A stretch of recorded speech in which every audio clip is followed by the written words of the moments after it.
A shout out to our podcast sponsor, sportsponsorship.co.uk. If you or your business are interested in making a real difference to the Scottish game, supporting hundreds of kids into regular football, get in touch with sportsponsorship.co.uk and they'll find the right fit for your brand.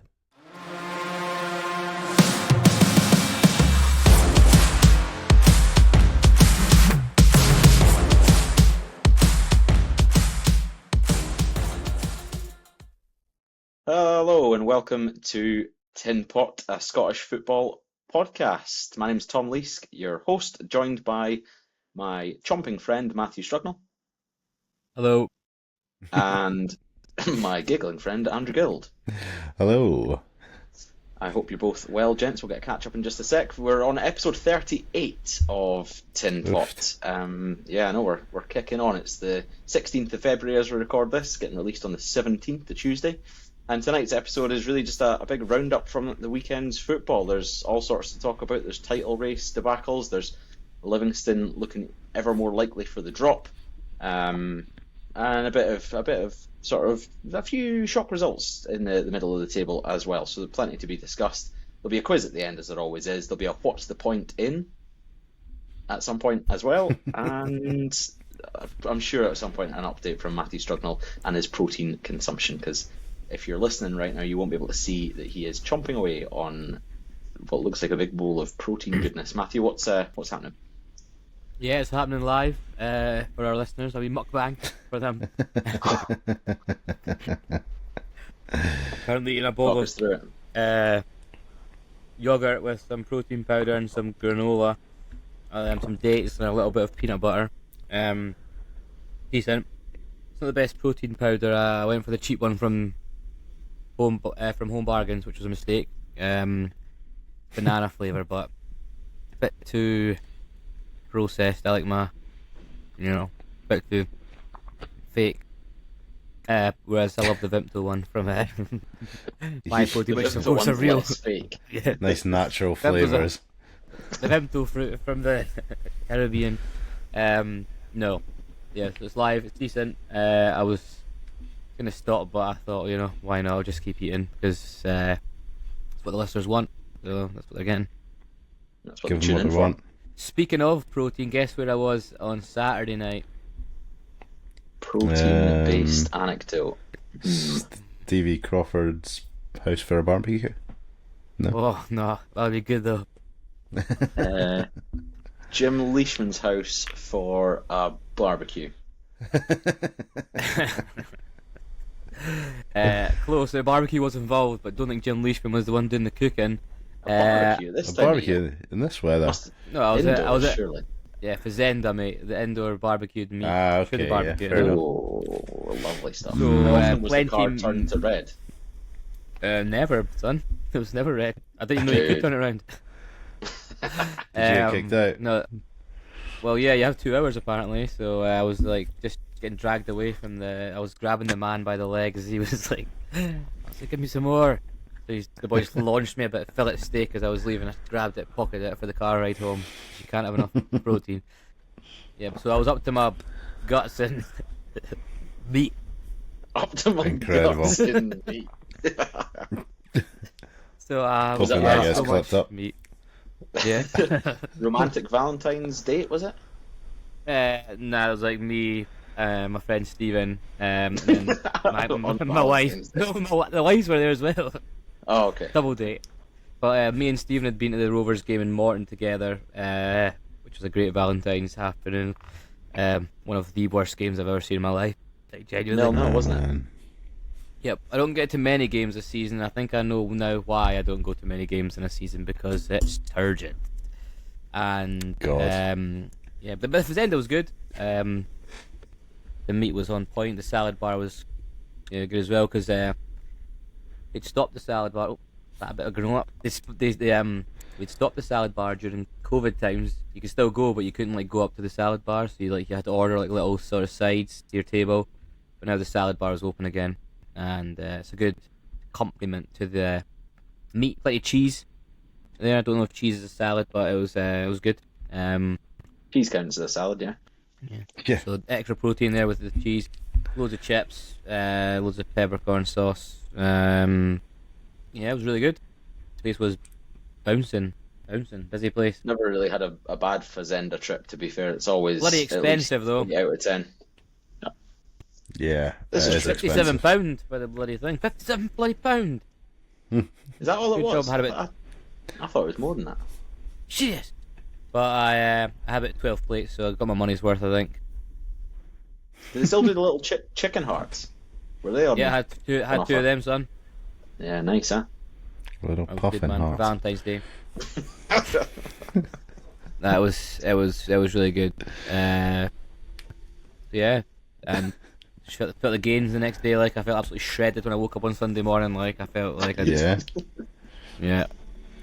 Felt shredded Well, from overeating. Don't think that's how it managed to get another few press ups done. So I got 15 for last week just because I felt extra boosted in the protein on the Sunday. So I did 7 more on Sunday. That was good. Nice. Nice, man. And Lovely. other than Very that, jealous. yeah. I was going to say, Yeah, poor busy Andrew sat there weekend, having a I know. shite time with the food, and you're So just rubbing it brutal. on with fazendas. What's So happening with you, brutal. Andrew? Are you any closer to getting Coisty and Mark removed? No, yeah, hopefully find out on Friday. It keeps getting pushed about, but I was feeling brave yesterday, and I had 2 slices of pizza, and I was up for 4 hours through the night in excruciating pain. So that wasn't worth no. Less it. than What pizza was it? Was it yeah. actually a good pizza though? Nah, it was just a fucking supermarket one, eh? So Oh, you wasted it on the supermarket pizza. I know. I thought it can't be Oh, that bad, but fuck, it was. It was really bad. So yeah, been feeling a wee bit sorry for myself today. But yeah, good weekend though. Very good weekend of sport. Obviously, we'll come to the football, which was nice on Sunday, but went to the rugby on Saturday, which was good. Actually, really good atmosphere in Murrayfield. Sometimes it can be a wee bit dry, but it was actually really, really good.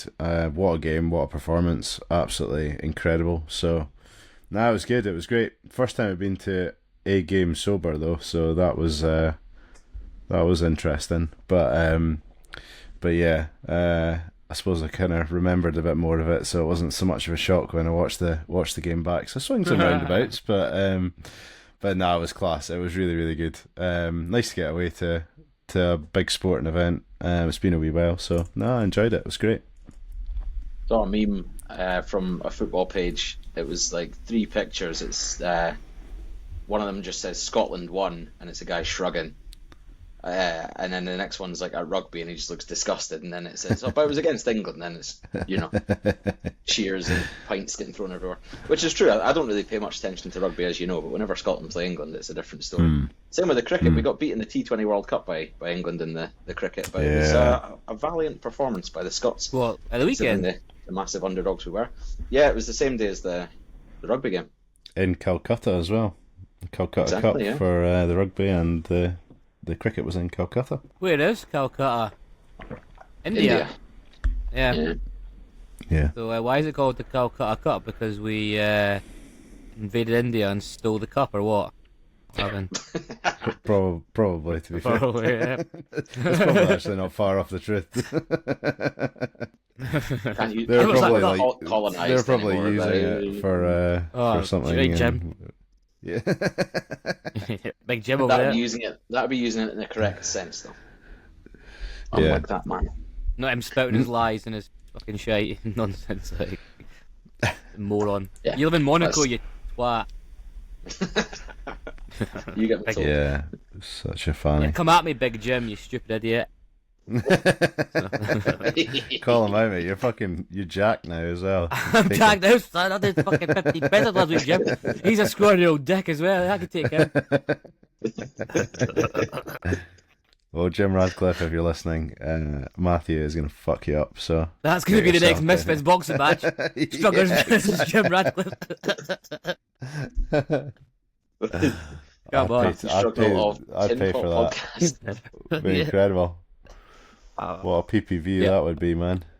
Get it on Netflix. I think Jim would be doing a lot of the heavy lifting in terms of the getting the views in, like the facts coming in. Nah, we'd have Stu Rat and Tom's mum Tom's there. mum. That'd be fine. Yeah. We could go like, I don't know, put the two of you together and go Hardy Bros style. I don't know who could have in his team. Farage and Radcliffe maybe. Farage, that'll be nice. great. Yeah, Farage and That'd be Radcliffe class, versus right? you two. so Like a good. TLC match or something like that. No holds barred. Looking like his post plane crash, just all Yeah. fucked up. Covered in milkshake. Covered in milkshake. That's our finisher. A 3D into a table of milkshakes. I bring a big protein shake out, just Protein shake though, yeah. yeah, it's just all over Farage. You do that on the weigh-ins, like stone cold a couple of protein Oh shakes. yeah. Yeah, big time. That'd be so good. The gag innings, I hate them so much. It's the one bargains one. Yeah. You prefer Triple Takes H it down, in it so everywhere. A monster. A ladyboy. So good. That's the healthy man's ladyboy. A little protein shake, monster. And then what? Shot of fucking cow's piss, I don't know. Some nonsense. Where, Cottage cheese. yeah, Scottish cheese. In the eye. Eyeball Eyeball pulse ball. and cottage cheese. Yeah, eyeball ball if he was a high rope Hours later, influencer these still- days. still there. Just there for fucking ages, yeah. Oh, God. So good. Yeah, Yeah, let's Lovely. make it happen. Yeah, I'm keen. Make it happen, If yeah. if Eddie Hearn or any of the other promoter pricks are listening, then our fee is hotel, bed and breakfast plus travel. That's Yeah. all we really Yeah. all we really need. Yeah. That's So it. If there's any beforehand. fazendas in the area. Yeah. Or Rio. Yeah. I'll take a knockoff. I don't care. I'm sure the meat's just as good at Rio. I've not tried it yet. Neither have I. But No. Never Boy, even Heard heard good of it. things, though. Heard good things. it's just the same tam, but slightly cheaper, I'd imagine. Just go fazenda. What's the point? Don't piss around with these things. You know, in You know what Fazenda you they get. have like a menu, so you can like obviously order the Yeah, I buffet, know. but then there's like you can just order one meal. Imagine you're just sitting there Yeah. eating your one meal. It's like your mate's just going up like 7 times. To Yeah. like, hey, It's insane. well, can I have a little bit Absolutely of extra meat? No, you cannot. But can you just order the one meal, eat all that, and then your mate's got like endless meat, and he just gets like, oh, I'll have 2 of those, you know, and he just gives one to you. Yeah, true. Technically, Yeah, you could do Yeah, the that, I buffet. guess. They're going to be pretty stringent about that. You know, so it's dark Yeah. in there, mate. it happened in Curb Your Enthusiasm, didn't it? When Yeah, true, yeah. he Yeah. goes to the buffet, he's ordered from the a la carte, passed it off, and then the lawyer comes in. You got the lawyer, Jewish yeah, lawyer, exactly. Yeah, Yeah, stands in front. yeah. Something Cat's attorney at law. Can't remember his name. Yeah. What are you That's a good drinking, Tam, episode. by the that. way? Oh, just the Oh, it wasn't the back of it. guess the goals. Chance to win 1 of 1,000 Premier League balls weekly if you scan the QR code. Never gonna do that. Well, speaking of balls, I was listening to another podcast, and they were saying that FIFA are like selling like all the World Cup balls, like full size, for like every single World Cup ball has ever been for like $2,500 or something like that. But you can also Yeah, I buy like saw the that. size 1 version for like £200, like the size 1. But They're who's rocks. buying that? Just sitting their like living rooms, a big box of empty balls and that. Like, I You gotta do it, guarantee look at them, huh? John Terry's probably going to buy that. He just seems like the sort of prick that would buy that and have Yeah, that as a little definitely, fucking yeah. trophy room. Yeah. Yeah, you It's spot cool on to there. sort of have if someone just gave it to me, but I would never buy it. What's the best Andrew World needs Cup to ball? Write that down for his 40th. Yeah, just club together $2,500 to buy him some balls. Yeah. Take a few Sondicos, mate. Cool if someone bought me that. Who do you think you are? Well, you've got a few years to save. I'm not as old as some people. But you're not even that. I can't even say that because you're like younger than me. Yeah. I'm older than you. Andrew, you're the oldest. There you go. By like a little. Am I? Tam's only I 21, think, believe it yeah, or not. probably am. Yeah. You're like 37, are you not? 37 this year, yeah. Yeah. Thank God. Not long now. Got 3 weeks to go until the big day. Yeah. Big day. Yeah. I know. The big old 3-7. The big 3-7, yeah. Be going fucking mental. Yeah, I don't know. I just want to get my surgery done before it, but then I can actually get it have a done beer on on the my day. birthday. Yeah. Good way to celebrate. That'd be Some fine. free NHS food. Yeah, I'll take that. Yeah. Might get toast. Someone's just giving birth. Toast from someone who's just given birth. What are you talking about? No, when you just give birth in the hospital, you get toast, loads of toast. You get like You a do, mountain yeah. of toast, son. You know, but Ah. I've Yeah. been there twice. Ate most of the Oh, because toast. Andrew's given birth. I see. Ah, okay. I was trying to connect the dots there. Sorry, I'm a bit slow today, clearly. But right, let's Giving let's birth get to on two little some twins, is it football. not? Never mind. The twins. I think I'll stay Proceed. quiet for the next half an hour. Just let Matt go for a full hour podcast chatting absolute nonsense. I think that's what people prefer. Carry on, Matthew. No, I'm just massaging my lips because I've got really dry lips, so I put some Nivea on them. I'm just rubbing that in. Too much going Valentine's to- kissing on the go? Is that what's dried them out? Nah, it's the cold Morton air and the stale bird shit from the seats. That shit. Still bird shit on your In the lips. seats, man. No, but just around my Why is general it on your face. But just around my general person, you know, the wafting Right. of it into the air. Have you ever been to Have you ever been to Capello before? Mm-hmm. I've not actually, no. You've been It's- to Capello, Tam. It's got a lot of character to it, but it's a bit of a shittle. It needs revamping. I was really hoping we'd get the big stand behind the goals, but we were Yeah, stuck that's in the where little. we were. But we bring more yeah. fans, don't we? So that's why we get You that. do. We were stuck in the Got little that stand at the end, and it was pretty a lot of birds living in there, I think, 'cause by the state of some of the seats. But yeah. We'll stick on your trip to Greenock. Just give a quick overview, Matthew, of your day. Talk us through short bullet points from the minute you woke up to the minute Okay. you left Capello. Played fives in the morning, won that game, got new boots, scored a few goals, was good. They felt a bit tight on the inside of the foot, but I had wide feet, but as the game went on, the shoe stretched a bit. It's definitely That not bullet was- points. I meant the match day experience. I don't give a shit that you played fives. What did you eat on the way there? What was the car ride? What were the tunes like? Then you get there and you Right. talk us through the game and the vibe, the atmosphere, the fans. Not who yeah, played me and my mate fives were and going- that your feet hurt. Fucking hell. Me and my mate drove through. He likes indie music, so some indie classics. It was good.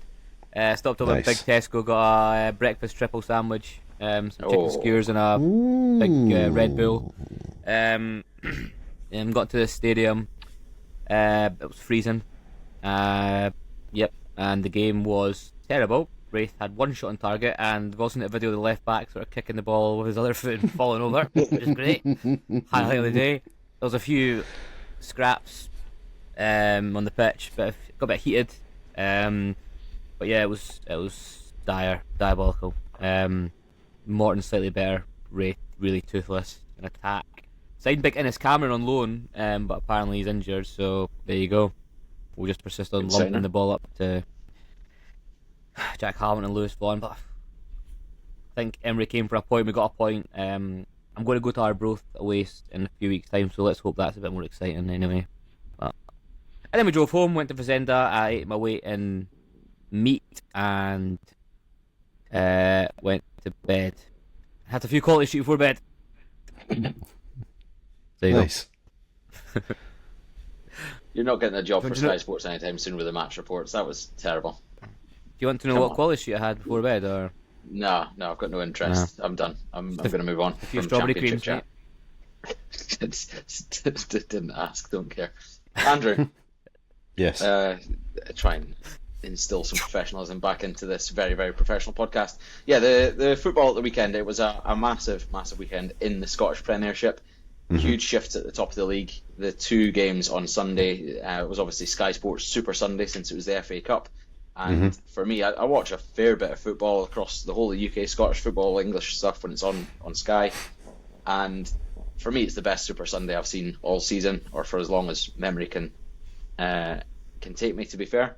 For the neutral especially, if you don't give a shit about the Scottish title race and you're no way interested, and you see the celebrations of Celtic in the 97th minute, we all hated seeing it, obviously, but from their perspective, liked the the neutrals, celebration. it was incredible. And then you go to, so you got 5 goals in that game, a 2-0 to a 3-2 comeback, and then you go to Ibrox for a 4-2 thriller. What more can you ask for? What was your take of Super Sunday? Yeah, no, I agree with you. You know, it's good for for Celtic to scrape another win against the side in the bottom four. So it's 3 weeks in a row now, with about 30 minutes added time in those 3 games as well. So good on them. But valiant effort from Killie. I think it was a game of 2 halves, really, that one, wasn't it? So Killie started off really well, and second half fell away. Celtic found their groove, so they were maybe unfortunate not to come away with anything in that game, but very entertaining nonetheless. And then the Hearts Rangers game was a real ding dong, really, really tight first half, and Rangers obviously pulled away in the second, but it was it's a great advert for the Scottish game. I thought particularly that game, maybe not so much the earlier one, but the two at the top of the table really going at it. It was a proper entertaining game, and it was pretty tight. I know obviously it ended 4-2, but Hearts had to kind of open up a wee bit just to try and get the equaliser. So it was pretty nip and tuck. And some good quality football on display as well. So no, I thought it was brilliant. Really good representation of Scottish football. Yeah, the Hearts game, obviously everyone bar a Rangers fan is supporting Hearts in that game, and it's a wee bit frustrating because I think McInnes all season has got it pretty much bang on. Is the way he's set up for every game, whether they're against the Old Firm or weaker opposition, whether they're home or away, they've always set up pretty well. And I felt like they did that in the first half, and then he seems to have gone far too defensive. He's changed at half time and almost set up trying to contain Rangers and not playing the way that they were in the first half. Now, look, if they'd kept things the way they were going, it could have ended 4-2 anyway, or it could have been a 5-4 game. There was goals. It was like a basketball game, that first half. Yeah. But I just felt that they invited too much pressure second half, and it was a mixture of two. Rangers did step it up a bit, and they were a bit more clinical. But I think a lot of the responsibility of that needs to come back to McInnes, who we've praised all season, but you need to also know when to criticise. I think I'm struggling to be too critical of McInnes, really. I get what you're saying, but the second half, Rangers were able to make some really quality substitutions. Hearts not so much. They're still missing 2 really key players, in Shankland and what's his name? Sorry, in midfield, Devlin. Yeah, and Devlin particularly in a game like that was really missed. Really, really missed. So, suffering an injury early on too. It wasn't the perfect sort of situation for Hearts and McInnes. But that aside, Rangers set up in a way that, I said it in the group chat that I completely didn't have down at all. That starting lineup wasn't what I would have predicted. I didn't think we would be playing with 2 up top either. So maybe it was a slight adjustment to that. Naderi was growing in the game. I thought he was really impressive, very busy. So maybe they were aware that that pressure was maybe even going to mount a little bit more in the second half. You've got say Chermiti's managed to bag a goal before half time as well, so they're perhaps a little bit aware of that. So I don't know if it really would have changed the outcome of the match that much, if I'm brutally honest. But a full strength Hearts team against a full strength Rangers team would have been quite the spectacle. And I don't think the setup would have had too much of an effect. But I get what you're saying, and it's difficult to say whether that definitely would have had an impact or not. But I think he did the best with what he had, and he was trying to play it safe. You got to remember they're top of the table as well, so they're kind of trying to play a little bit more sort of cautiously, whereas Rangers really had to just throw it all to the wall and go for it. So I think he was trying to be a little bit careful there, but it just didn't quite pay off. It's interesting, after that result, the bookies, the pundits, everyone seems to now be sort of not ruling Hearts out, of course, but the odds have changed massively, and everyone's saying the Hearts form, if you look at their performance against Rangers their performance against Hibs last week, they were very flat. They were obviously lucky to come away with the 3 points in that game. Now writing them off. But if you look at the 3 teams that are competing forgetting Motherwell for now, we'll come back to them in a bit, but the three teams that are at the top, Rangers were off it against Motherwell. Celtic have been off it the last few weeks. Hearts have stepped off it a wee. I mean, they've all gone through sort of patchy spells of form. What do you think, Matt? Is it still a 3-horse race? Are you ruling Hearts out, or do you think they've still got a good chance? Will it come down to the wire? I think it will come down to the wire. I think Hearts have proven all season that they can bounce back from a slight blip. I think they've got enough quality in that team. Certainly, even without Shankland, Devlin to beat every team in the league. Just look at the 2 goals they scored. Absolutely brilliant finishes from Braga and Leonard. I wasn't too impressed with that Agu boy. I thought he looked a bit off it. Like he looked pretty slow. So he's at the record signing. So he's obviously been the one sort of disappointment this season. I would say he didn't look too impressive. But now I think Hearts will stick around. I think McInnes has instilled a real belief in them, and they lost away to Rangers. I mean, it was their first defeat to the Old Firm this season. So yeah. And his interview after the game, he was certainly pretty confident that their team wouldn't, heads go down. And yeah, I think it'll go right to the wire and go to a playoff, 3-way playoff. They've all level on goals scored. They're all level on goal difference. Then what happens? It could genuinely be like that. It's like so close. It's ridiculous. Yeah, I agree with you. I do think that Hearts are well in this. That result doesn't mean anything. You look at I think everyone just gets carried away every time there's points dropped at this point. You look at Rangers dropping points against Motherwell away. It's a bloody hard game, that, and Motherwell are a seriously difficult team. In my opinion, the hardest team to play at the moment. They're terrific. But it was all doom and gloom, and then Rangers were out of the race at that point, and now Hearts have dropped points at Ibrox, and as Matt said, it's the only time that they've lost to the Old Firm this season, and then people are starting to write them off. I think it'll only do Hearts a favour, to be honest, because it'll probably take a little bit of pressure off them, and give a point to prove with Shankland and Devlin coming back. It sounded like with what Shankland was saying in the studio that's coming pretty soon. So I think they're well in this. They are definitely well in this, and as far as I can remember, I need to check it, but I think Hearts have not got too bad a run for the next few games as well. Yeah, their next 5 games, I was looking at that afterwards. They play the bottom 3. I'm sure they play Killie, Dundee, Livingston. They've got Falkirk and Aberdeen as well in their next 5 or 6 games, and then the last one before the split's Motherwell, which is obviously the toughest one. But the 2 toughest games in there are probably Falkirk and Aberdeen, and they're both at home. So yeah, well, there you go. And at the same time, you're going to then go into Rangers and Celtic playing each other on the 1st of March.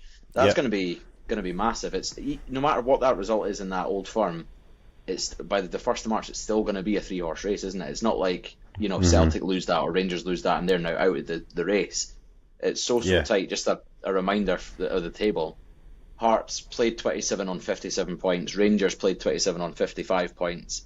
Celtic and Motherwell both played 26, and Celtic are on 54 points, Motherwell on 47. So if they both win those games in hand, it's tied between Hearts and Celtic on points, and then you've got Motherwell only 5 behind Rangers at that stage. Yeah, exactly. And Motherwell still to play Celtic and Hearts before the split. There's no way you could rule out Motherwell winning both those games, and then you go into the split potentially with a 4-horse race. That's the point James McFadden was trying to make. It would be ridiculous to try and assume that Motherwell could go on and win the title at this stage, I think. But they'll definitely be there or thereabouts for a third place spot, I think. 100%. I mean, I did say it before that I thought they were going to land third. Who's going to have to sacrifice that place? I don't know, but they are watching Motherwell through the week versus watching Hearts on the weekend is chalk and cheese to me. When Motherwell are really at it, they are, in my opinion, the most dangerous team in the league. And it's just them having that consistency, and the more the season goes on, the more consistency they seem to build. And they're capable of getting results against the the Old Firm, and therefore they'll definitely be capable of getting results against Hearts as well. So, I really wouldn't be writing them off. I think Faddy's right. That they definitely could be well in that mix at the end of the season. So, let's not discount them. I think Hibs are just a bit too far off it and a bit too inconsistent to really be talked about. But I think that top four could look like anything at the end of the season. Yeah, it really could. It's brilliant. I know we've said it time and time again, and people will be bored of hearing it because it's not just us that's saying it. But it's the best league, best Premiership or top flight campaign in my lifetime, anyway, in my memory. Me too.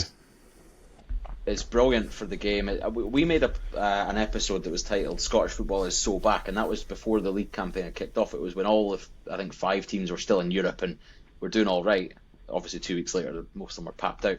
But you could almost title it again the same way now, because you've got Falkirk in the top 6, which no one expected. You've got I'm going to say 4-way title race, because it's not mathematically impossible, and it's not hugely improbable either that Motherwell could be in with a shout. No. So, what more do you want from your top flight in football, Matthew? Compare it to the English game. You were making that point beforehand. Bro, that was my what's the point in? I'm just going to go and discover it now. What's the point in fucking Sky Sports showing the English Premier League anymore? What's the point in it? Just fucking bin it. Just take all the money out of it, put it in the Scottish game, because everyone's fucking crying and moaning about, England's so shite, it's the worst English Premier League ever, the teams are fucking boring as fuck. Yes, it's true, it's shite. The money is just garbage. Right? The teams are just fucking cancelling each other out with their bloody tactics and all that nonsense, like fucking boring shit. Scottish football's where it's at. Fucking thunder and passion and this season it's been mixed with so much skill and so much technical ability, mixed in with all the nonsense, mixed in with all the passion, the fighting, the grit, the determination. It's just so entertaining, and we saw that on Sunday when it was like the best day of football like Sky Sports have ever had. I mean, what other like Super Sunday can you think this season that's been as good at in any of the English games? Like nothing. Like, I mean, certainly not 2 games on the bounce that have produced such drama. It's just where it's at the moment. I think that loads more people are coming to realise it. It's really getting a new audience, I think, and I think that's a really positive thing. Like, yeah, fuck England, Irish football. I have seen it, to be fair, across a few different Twitter pages and stuff from like English football fans on Twitter, all saying during the Rangers Hearts game, they're like tweeting out, lads, if you're not watching this, switch it on now, because this Rangers Hearts game is unbelievable. So, and that it wasn't just the odd bloke on Twitter. These were big pages with big followings that were saying this stuff. And I don't know, we've always been laughed at by those down south for the quality of the football. Understandably, when you've got that amount of money down south, they are going to be better players, more talented, more skillful, better educated, better tactics. They've lost what really matters, though. What do you watch football for? Is it exactly. to be like, oh, he's really playing a really good gegenpress this match, well done him, or his inverted fullbacks are doing well? No, you watch it for entertainment. And those 2 games back to back, you really couldn't take your eyes off them. They were brilliant from the neutrals' perspective. And I know, Andrew, you don't like talking about the Celtic stuff, but if you remove any emotion from it, watching those scenes at full time when that goal went in, and it's the same with the cheers that when Rangers scored at Ibrox, it's a volume I've not heard from a football ground in a long, long time. It was unbelievable. So both games and both sets of fans, apart from the Kelly fans, they kind of let it down, but so well supported. No, it's good. It is good, and I just, I suppose it unfortunately kind of shows the lack of ambition, belief, for the other sides outside the Old Firm, with when we're doing these media deals, these types of seasons, we should be able to flex up and flex down, according to how much commercial value we maybe have here. And right now we could be getting so many more eyes on the game. It's very rare that we would have a Super Sunday like this. But we could be setting these up with a title race like this. But when have we had a 4-horse race? But we've not got the opportunity to really bend our contract to ultimately, cater to a larger audience repeatedly, so yeah, it's a real shame that that's the case, but hopefully, moving forward, we can start to get more competitiveness, in the league, for the next few seasons, and then when it does come to maybe looking at a deal, we can start to get something that truly sort of reflects the value of the game, because there's that passion, that you do not get from the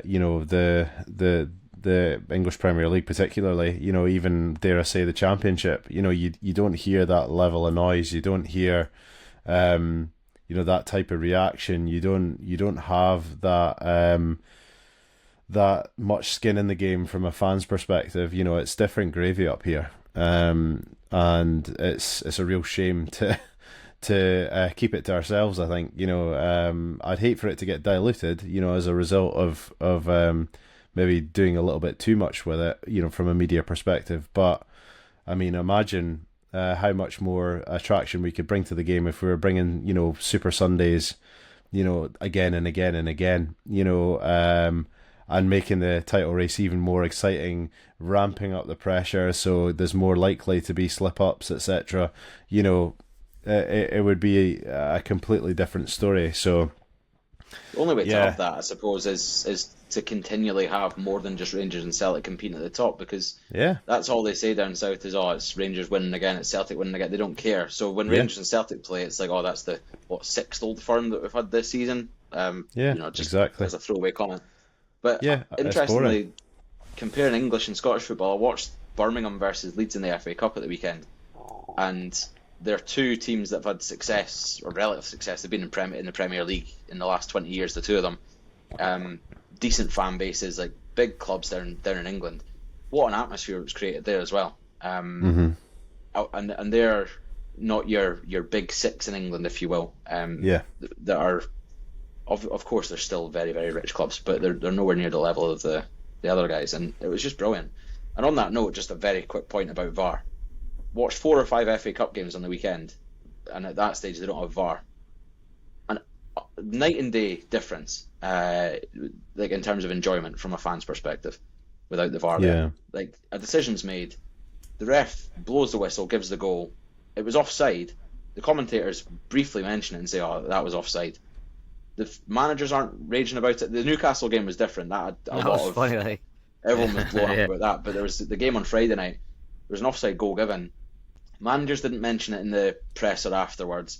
Commentators didn't make a big deal about it. Players weren't bothered, because that's what football used to be. You just need to get anyway. What's the point in ... VAR as well? Just since we're on the topic. As always. On the flip side, I would say that I don't know what the Celtic game was like in terms of VAR, but certainly the Rangers game really wasn't disrupted by it much. And to be fair, Don Robertson did let quite a lot go, let the game flow, and therefore wasn't too reliant on it. So I did think that it was sort of good old-fashioned refereeing, and that kind of gave what the game deserved, I think. But generally speaking, I'm totally on your side. But it was good to see just let a few physical tackles go. Let the game play on. Be sensible with advantages as well. And a lot of those things aren't related to VAR as such. Like, if you're talking about letting a tackle go or letting, waving play on, all those things aren't really related to VAR. It's like the game could have been spoiled. Imagine one or two of the goals are like just on the cusp of being offside. You got a 2-minute wait, and then it's chalked off, and then you go back. Well, I think there was like a handball and things like that checked in the first half, and it was pretty swift. And even when there was a card taken out for Scott Olsen, for diving, it was a very quick decision made on, was there contact? Yes. Was there enough for him to go down? No. Play on. It was pretty swift, to be fair. But I that's the first time I've really seen that this season. So I'm only really picking it out. On one hand, the number of times you've on one finger, you've seen a game where VAR's not been a nuisance in any way or pissed you off. Yeah, absolutely, definitely. So yeah, the bookies have put Celtic back to odds-on favourites now, 10-11 to lift the Premiership title at the end of the season. They're running. Andrew, you put it in the group chat yesterday. They've got Stuttgart twice. They've still got to play Hibs, Aberdeen, Motherwell, Rangers. I don't know what the order of those games are. Between now and the split, Hearts running we've already mentioned, and Rangers is relatively straightforward as well. I think you guys have got Livingston. You've got Celtic still to play. Hibs maybe as well. Is that right? Remember. We've got Livingston, Celtic twice, obviously, Cup and League, St Mirren, Aberdeen. Then that really sort of takes us to sort of a month's time. So yeah, not a bad run in, and even after that we've got United and then Falkirk. Falkirk are obviously no slouches, but as run-ins go, that's not too bad. But yeah, Celtic I would say have the tougher schedule, even with Europe aside. I would say they have the tougher schedule.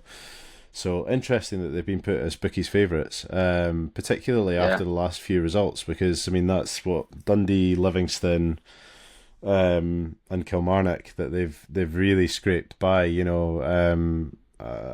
Two, if not all three games, they've won in sort of extra time. So yeah, to be a nitpicker, interesting. You couldn't really say it's surprising because of the results, because the results are wins, aren't they? You're saying surprising because of the performances more than the results. Yeah, it's just if they were convincing wins, even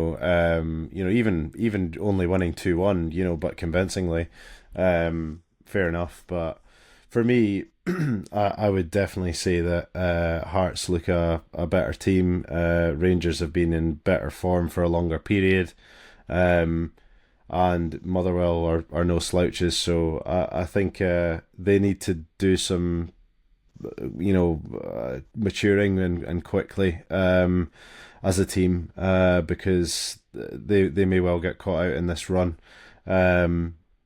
They're going to have to use their whole squad as well, and do a little bit of rotation and prioritise.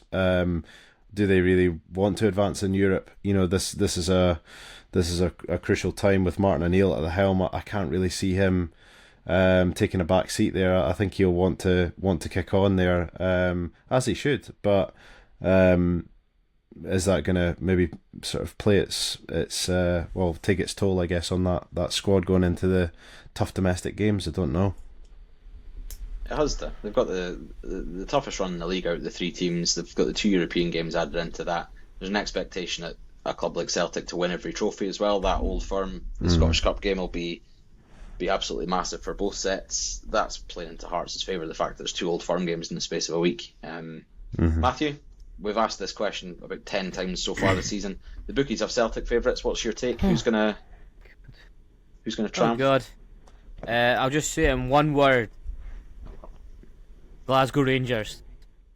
The one time you've been very quiet. I was hoping for more words than just one this time, and you've just given me the one. When I wanted you to speak, you shut up, and when you shut up, Well, I thought Rangers were really impressive. I thought the new signings looked really good. I thought the 2 up front worked well and helped Chermiti have a really good game. He was dropping a bit deeper. I think they've got the best manager and the momentum going with them. So yeah, I think they'll do it.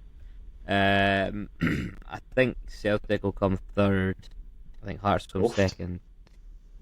I know I was all about the vibes, man, but I've come to my senses now. I think you actually have some semblance of tactical sort of, or an idea of how to pick the right team. Clearly O'Neill's picking the wrong team, that's why he has to make subs at half time, and then the substitutes win him the game. I just don't think he's up to. I think the sort of honeymoon period's finished for him, and yes, they're winning, but it's not great to have to rely on sort of last minute goals. That can only last you so long. You're not going to score a last minute goal every single game, are you? You'd like to hope not. But yeah, good to see the youth prospects getting the goals for them. Having to rely on young players coming from their academy because the board fails to back the manager. Any new signings?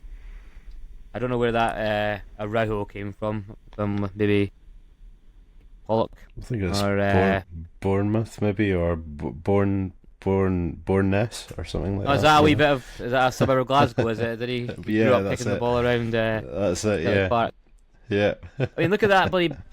This boy on loan for Bournemouth, like, he's clearly a good club. You got Tunec, who's Why the He's, hell is he the not bloody- starting? Like, he's Negrin saving the scored, like, bacon like 16 time goals. and time again. Yeah. The Ox looks pretty good as well, man. He should be playing. They need to get Yeah. the bloody Hattati. Stop giving these players chances. I think once O'Neill realises that, then maybe they'll do a bit better. Like, stop giving these players chances because, well, they look really soft. That's the thing with Celtic. They look so soft in midfield It looked and defence. complacent to me. It's the biggest word I would Yeah. use. Like that first half, and it's the same in previous games. The Dundee game, from what I saw, I didn't watch the full game of that one, but they just seemed like they're going to turn up, apply no energy or effort to the game, and walk away with the 3 points. And then when they get 1-0 down or 2-0 down, they get back into the dressing room. O'Neill's clearly gone through them. Yes, he's made a couple of changes, and those changes did make an impact. But the rest of the players, they started closing players down faster. They started moving the ball quicker and playing with a bit more directness. Almost as if, shit, we need to win this. And that's why they have won the last 2 or 3 games with late goals, because they know they can't walk away at dropping points or they'll be out the title race. But they're not starting games in that fashion. Like I said that to you when it was 1-0 to Kelly. There was just no like urgency from Celtic whatsoever. They're so lackadaisical. And Clark said that at half time when it was 2-0. He'd said no matter who you are, what team you're playing for, or at what level, the only way you can win football games is by putting in effort, and Celtic have put in no effort. And that's exactly right. So Yeah. it depends, because we're saying this about O'Neill, like the honeymoon period might be over and all these things, but he's not. Has he lost a game since he came back to Celtic in the 2 spells? No, in the league? no, he hasn't. He's not. He He's hasn't. getting results. So Yeah. I mean, why can't he is. motivate them from the get go? That's a real. Well, that's a real conundrum. Why it takes them? less of a vibesman than you thought. Then maybe if he's not motivating. I know, but yeah, you're right. But they've had, once they come up against a competent team that can play for 90 minutes, 97 minutes, whatever. They've fought Dundee, Livingston, and fucking Kelly, like 3 of the bottom 4, whatever. So when they come up against a good team, they'll get found out and lose, I think, quite comfortably. I don't see any chance for them winning. I really don't. I don't think they've got enough. I don't think so.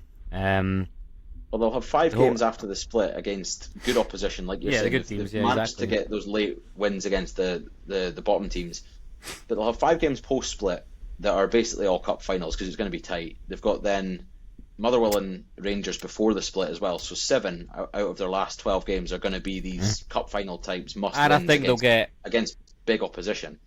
I think they'll get humped as well in I Europe. agree, I don't Like think they're up to it. they'll get beat up so bad. I think like 5 or 6 on aggregate against Stuttgart, who are a good team. So I think that'll really knock them again. So yeah, not looking good for them. But we say that, but we can't. You always say, "Oh, that's the sign of champions," but Celtic. When have Celtic ever had to do this? Like when they're champions, they don't fucking do that when they're champions. They just steamroll everyone, you know. If Celtic win Good this point. league, they'll be the worst champions in my lifetime by a long stretch. They'll be the worst team to win a league. It's not the sign There of is still a champions in chance that they can Scotland win the to- league, which is yeah. mental. I know.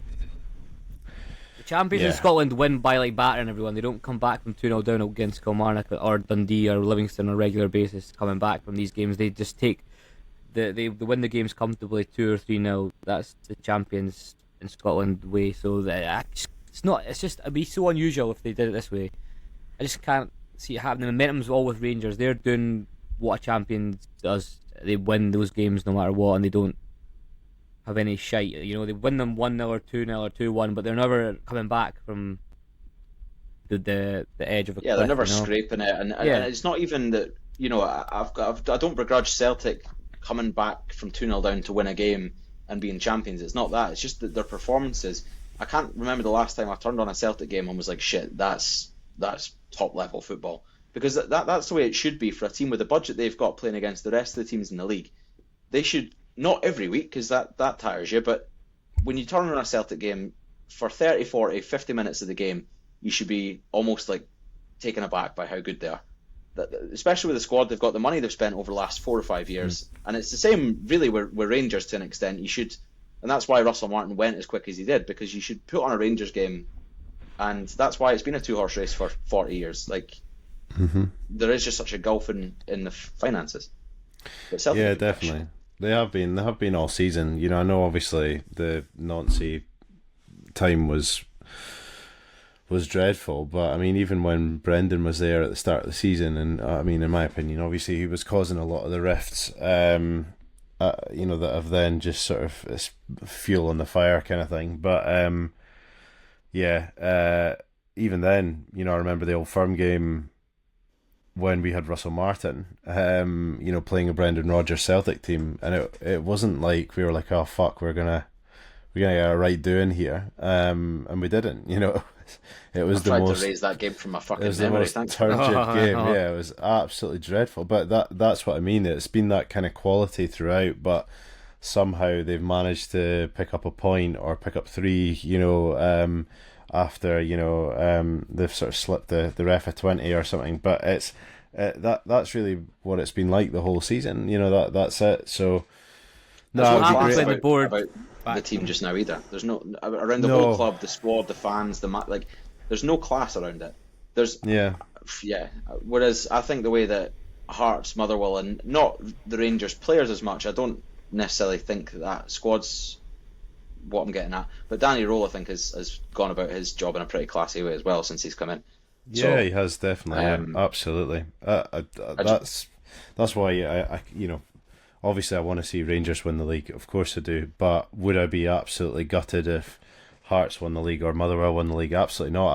I would actually be delighted. You know, to be honest with you.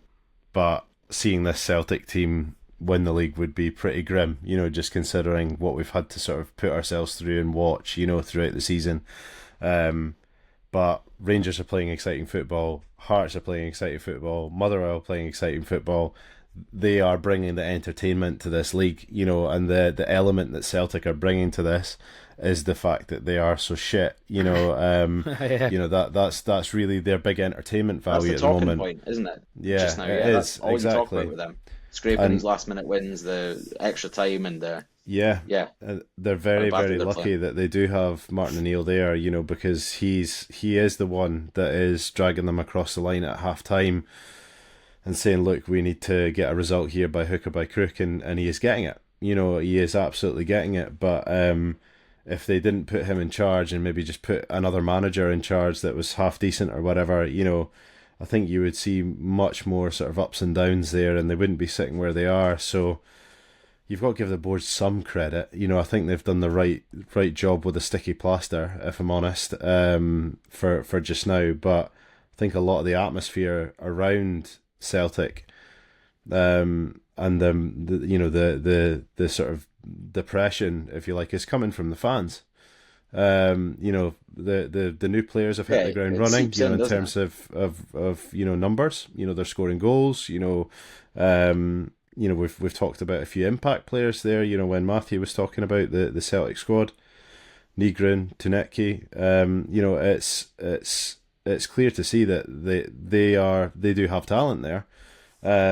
But going to even Rugby Park and you know, not filling out your away ends, and you know, the game at home prior to that, it was fucking dreadful. You know, really, really poor. So they need to get over it if they want their team to win the league this season. They really need to get back and get in the stands and support properly, because they're the biggest factor to Celtic being poor, I think, in this last leg of the season.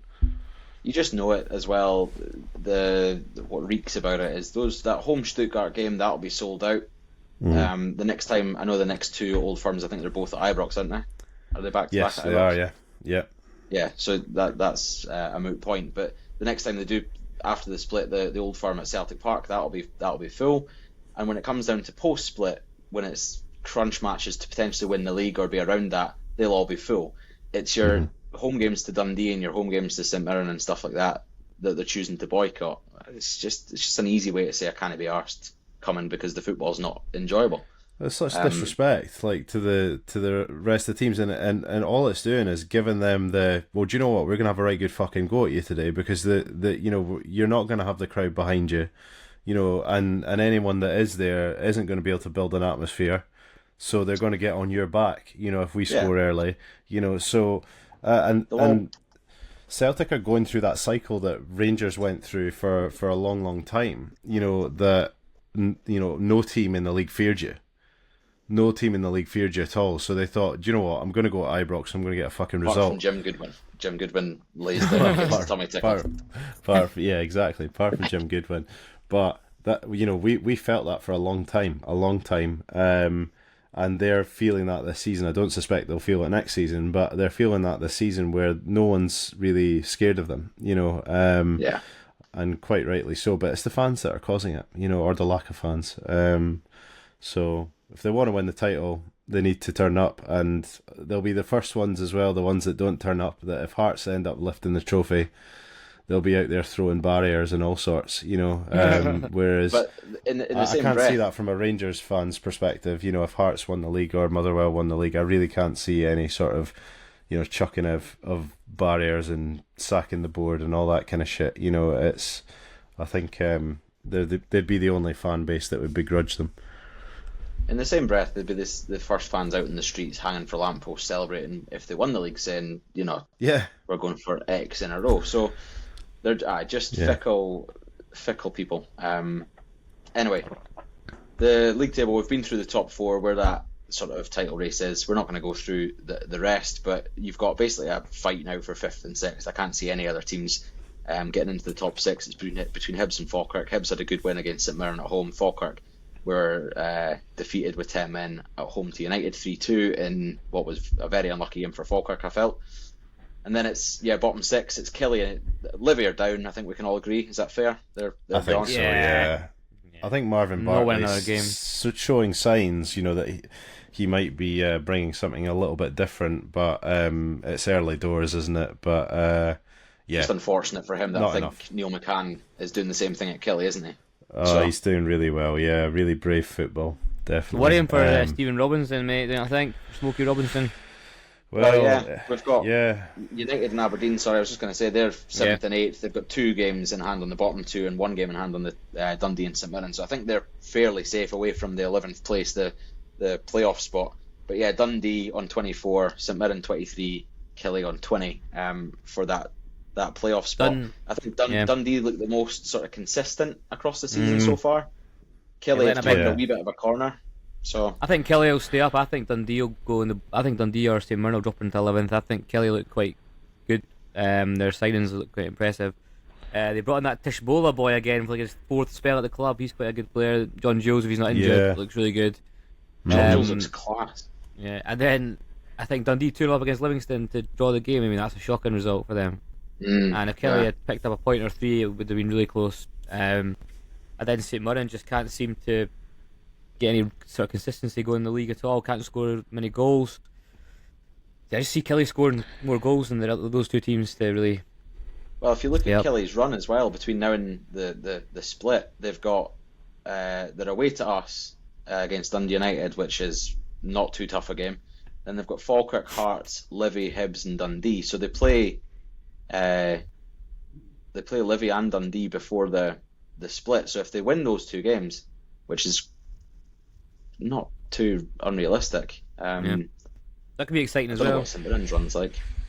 Well, I'm going to put my neck on the line and I'm going to say Aberdeen are going to be in that playoff spot. Oh my God, imagine that. Jesus Christ. Well, you look in the last 6 games, St Mirren have taken 5 points, Aberdeen have only taken 3. You look at Aberdeen's run now, they've got Motherwell on Wednesday, which they've just been beaten convincingly on the weekend. Yeah. They've then got Aberdeen versus Dundee, at Pittodrie. I thought the Aberdeen Motherwell game was the Scottish Cup, no? Sorry, my apologies. It is actually. It is. But still, that's a massive morale killer if they get beaten that again. It's a hard game midweek to then host Dundee on the weekend, who it's a TAM mistake are not easy. It's a TAM mistake, yeah. Fuck you. Then they've got United, which obviously they could have a good chance of winning that. But it's a pretty even game to call. Then they've got Hearts at Tynecastle. Then they've got Celtic. Then they've got Falkirk. Then Rangers. Then St Mirren. Then Hibs. So it's quite a tough run that. to be honest. And I can't see any signs that they're bringing a manager in right now. And they brought in Tony Docherty as assistant manager. You see that? That's what I mean. So I think that shows that they're maybe going to just try and limp across the line with the coaching staff that they have at the moment. I could be wrong, but why would you bring in Tony Dock now as part of the coaching setup to then not bring in a manager? You know, because then you're getting rid of Tony Dock in a fortnight or something. What's the point? So, I mean, he wouldn't take that. You know, as much as obviously I'm sure he wants to get back into work, I don't think he would really want to take a job for a month, especially, you know, taking a demotion as such, you know, from the manager seat. So I think that looking at that and looking at the table, you know, they could really find themselves in a tricky spot. Yes, Stephen Robinson and St Mirren are not in a good place right now, where with Kilmarnock sort of making a bit of a resurgence. However, he is an experienced manager. He does know how to get the job done. Aberdeen don't have that set up right now at all. In fact, it's a wee bit of a basket case. If you look at Peter Leven in charge, you've got you know, Dr. Penguin in the dugout, and you've then got the you know, Docherty, who's just had a horrendous run at Ross County, you know, in there as well. So I don't really think it's exactly the dream team to keep them up, and they are only 8 points off of Kilmarnock right now. So very catchable, especially when we're saying Motherwell are maybe in that title race. You know, Motherwell are 10 points off the top just now, so you know it's a shorter gap from Aberdeen to that playoff spot right now.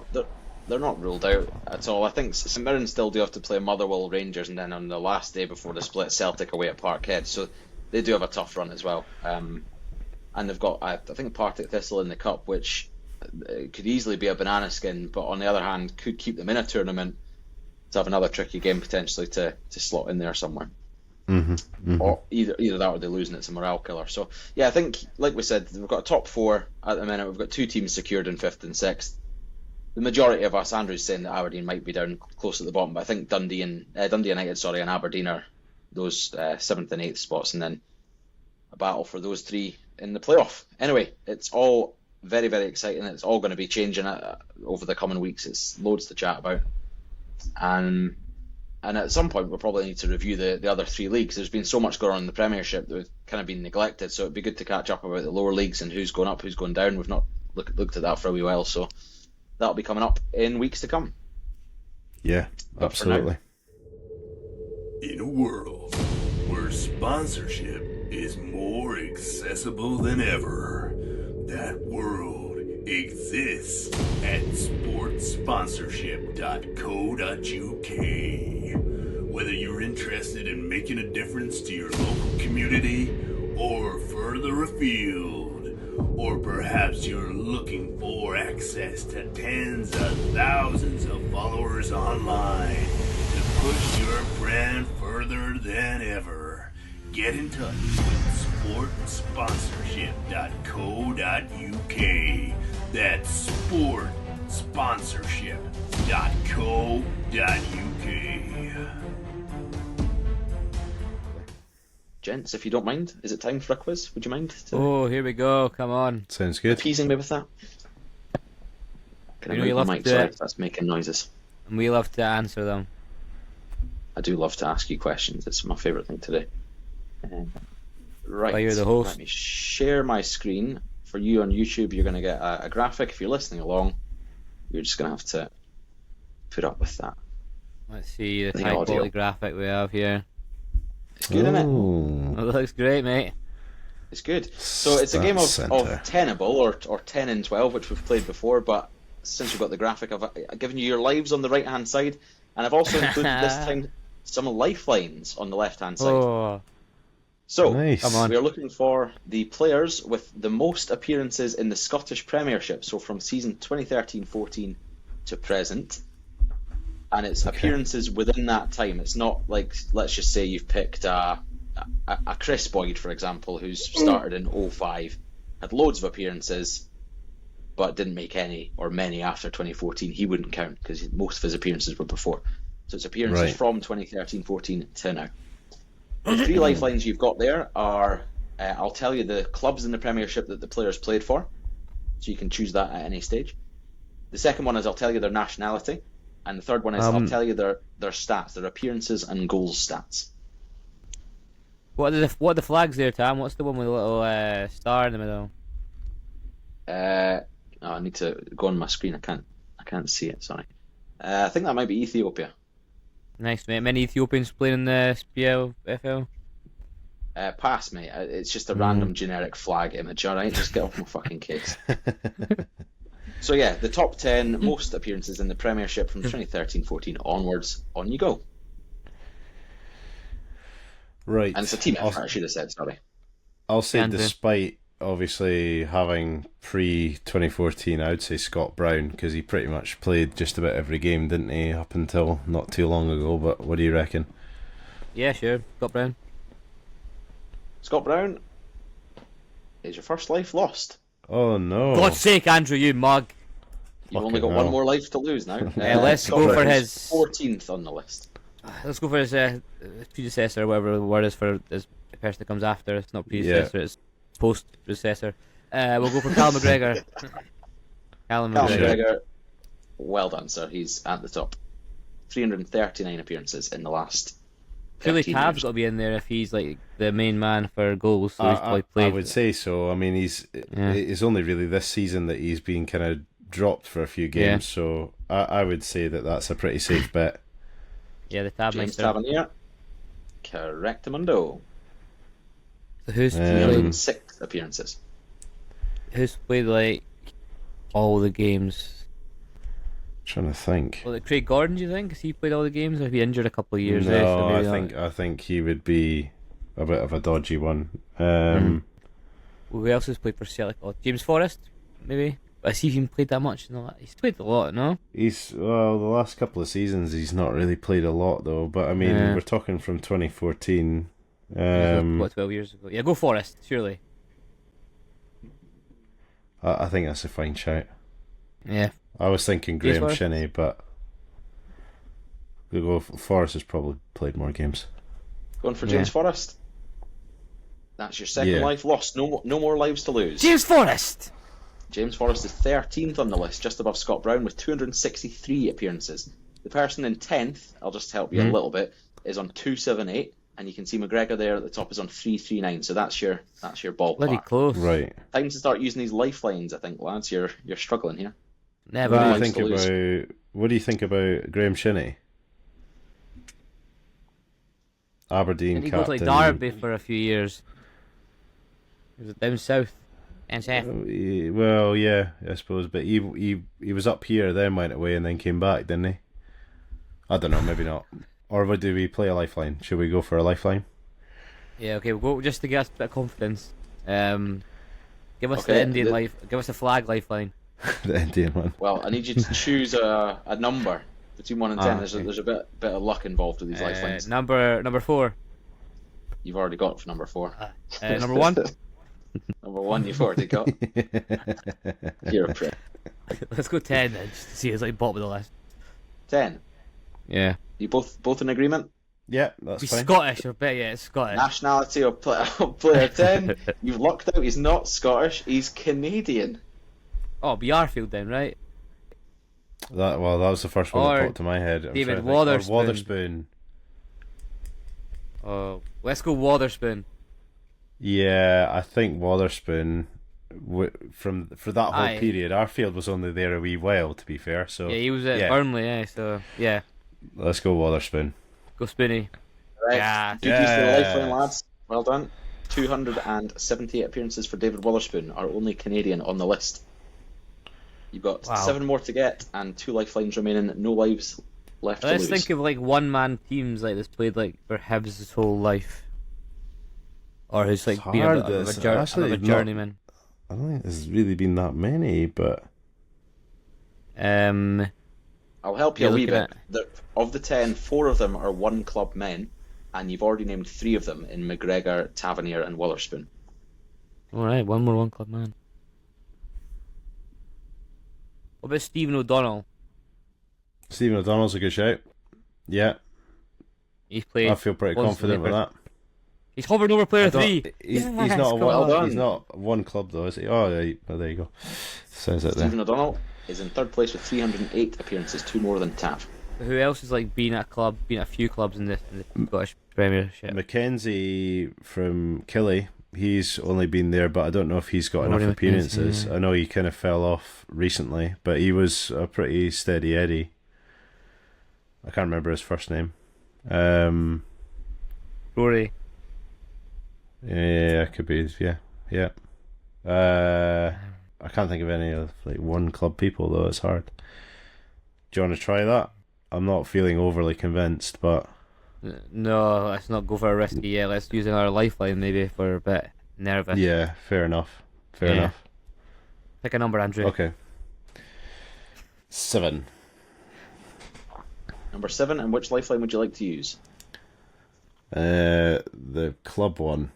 Yeah, club ones. That's just impossible. Like, Yeah. 7 club, 1 club, and it's Kilmarnock. whoa, no, I put the spider in the works there.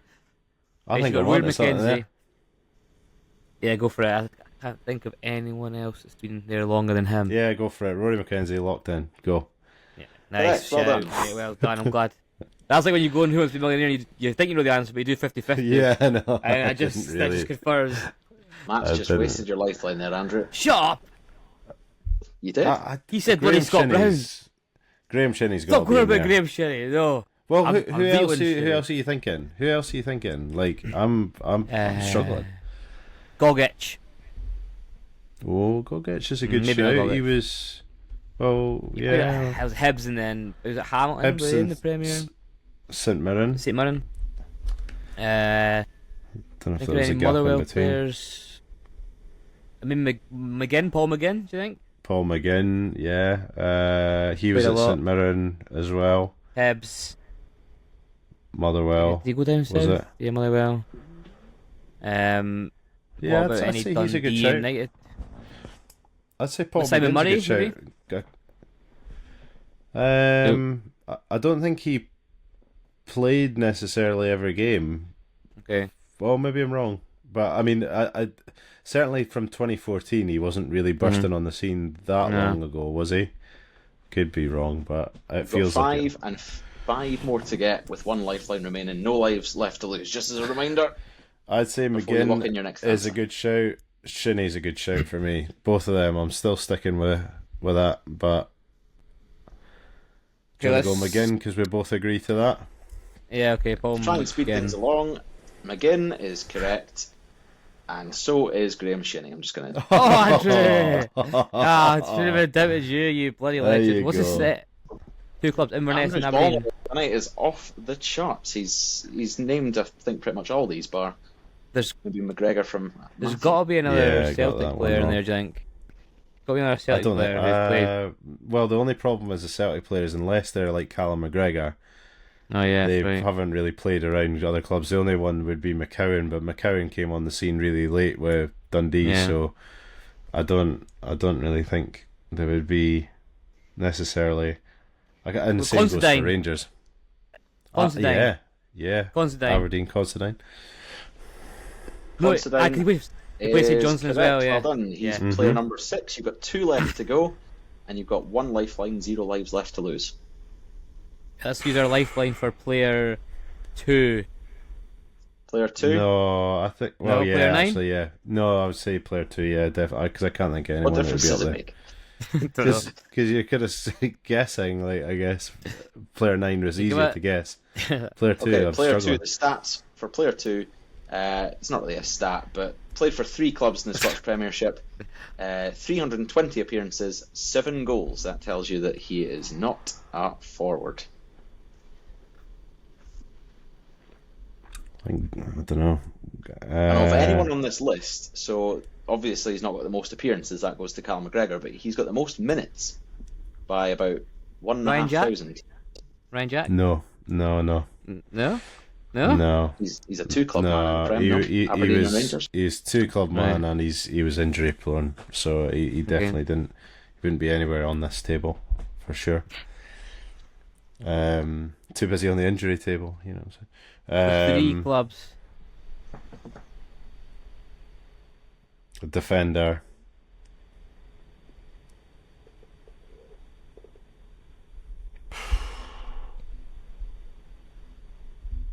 I don't know. The closest I can think of is what you said was Gogic, but I can't think of the third. I don't think he's played enough. I can't think he played. Yeah, I just don't. Yeah. I can't see him One up of the there. clubs didn't really count. He only had 2 games for one of the clubs, so it's really So it just definitely a isn't Gogic then. 2-club man, Yeah. really. Hmm. We are What about Mark running O'Hara? on- Was Mark O'Hara? He was at Dundee, then St Mirren? Has he been anywhere else? He went to England, He I'm sure, and came back. He played a lot of games for Dundee. Captain at St Mirren. Okay, go for Mark O'Hara then. Can you think of anyone What? else though? I can't. Nah, but my head's he's a gone blank. Like, He's a he's not a defender, so he would be in place 9, not Yeah. the second. could be 9. Just to I say his guess. name. Mark Yeah. O'Hara is number 12 on the list, unfortunately. He's very well. Oh, sorry, man. I'm sorry. That's a good shout, mate. We've got some good ones as well, just on the outside.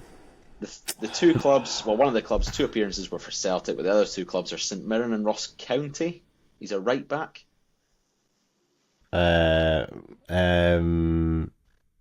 Marcus Fraser.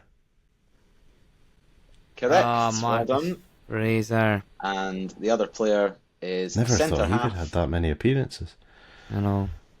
who played for St Johnstone, St Mirren, Aberdeen, and Dundee in the Premiership. Johnson. Oh no, I'm struggling with that one. Joe Joe Shaughnessy. Shaughnessy. 2 tough ones, like 2 tough ones, Andrew. Yeah, Really That's why I tough gave ones, you the yeah. lives and the lifelines, lads. But hey, it was a valiant effort, mostly Yes. from Andrew, to be fair. Hey, come on. I'm a lower league man. Well, you credit where it's due. That is fantastic ball knowledge, as the kids say. That's another episode of Tinpot wrapped up, though, lads. It's been a pleasure, as it always is. Thanks for being here, for your charm, your wit, your wisdom. Thanks to the listeners for sticking with us for another hour and 15-minute long episode. Bumper. Any parting words? Like, subscribe, share, tell your mum, tell your friends. yeah. Yeah. Do what Matthew said. Eat What protein. he said. Eat protein and comment and tell us about your favourite protein, whether it be steak or pork. Or if you're vegan, tell us how you get your protein intake. Very interested to know. Probably a Nooch Bar and Kitchen. Probably. And I'm calling you again out, Jim Radcliffe. You want some? Come get some. See you later. Bye bye.